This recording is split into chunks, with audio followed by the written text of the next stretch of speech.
there thinking of shortening our lunch break. What do you think? I don't think that's a good idea. I really need that time to relax. Yeah, I agree.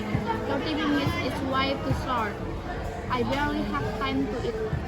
Exactly, I like to take my time, not rush or lunch. And I also need time to talk to friends. If it's too short, we won't get there. For sure, socializing helped me clear my head before afternoon class. Cutting that time won't help anyone. Yeah, we should have at least 40 minutes. That seems like a fair amount of time.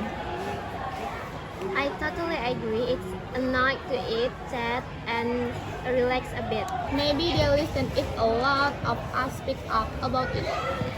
Definitely, if everyone agrees, maybe they'll change their minds.